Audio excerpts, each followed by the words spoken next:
Good morning. Good morning. Ooh, so many here. Through all our Sundays in September, the social justice team plans to collect hygiene articles for the homeless people in the university area. These will be placed into plastic bags at the end of the month and delivered by the nonprofit group Hearts for the Invisible. About 20 years ago or so, the Urban Ministry Center downtown, or as it's known now, the roof above, gathered 13 men and women who had been homeless for a long time and were well known to them at the center and were interested in being housed.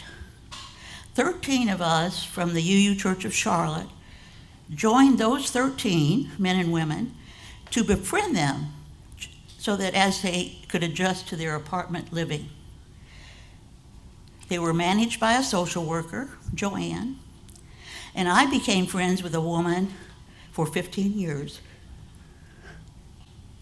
Her name was Diane. We celebrated birthdays, holidays, meals. We went to events and places that she had never seen or been to, even though she had grown up in Charlotte. We never talked about how many years she had been on the street, but she had become estranged from her family who lived in Charlotte. During our years of meeting, she suffered a stroke, was moved into Moore Place, an apartment house for the homeless. She received disability income from which she paid rent and also received food stamps. She reconciled with her sister and children. We had many enjoyable times, a lot of laughter because we knew the city for years. It was a win-win situation. I think only one of those 13 ever left their housing situation. It changed my beliefs about homeless people. And so recently, I wondered what was being done for the homeless in the university area. And that led me to Hearts for the Invisible.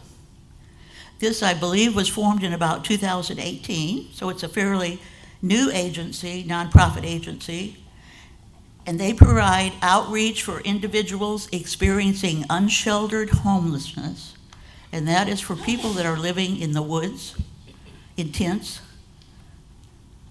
under bridges, or on benches, or wherever. And that's where these bags of hygiene items are going to. But Hearts for the Invisible, their vision is that everyone has equal access to dignified housing. And so they advocate also then for increased, safe, affordable, and sustainable housing. They collaborate with many other nonprofit agencies in the county, and not every homeless person, we know, doesn't want to go to housing. But the county at this point has probably put hundreds, I don't know, I want to say thousands, but hundreds have gone into housing. And they rehabilitate, old motels or buildings and turn them into housing for the homeless. I want to thank you all for helping with this project. We have a bin out in the foyer, lists items. If you can buy any or all, I got my whole bag, got every item at the dollar store. Anyway, check out their website, Hearts for the Invisible. And on their site, they have a form that if you see someone regularly as you drive around and they're begging, they appear to be homeless, fill out this form on their website, and they will have probably someone, either from their agency or someone from the police department, go and check with the person and see what their needs are. So many of these people have no idea how to get their disability, or veterans get their benefits that they're due, and so forth. So that's where they can help them, and then they'll check and see if they're interested in being in a house. And these are always under oversight by social workers. But thank you very much for helping with that.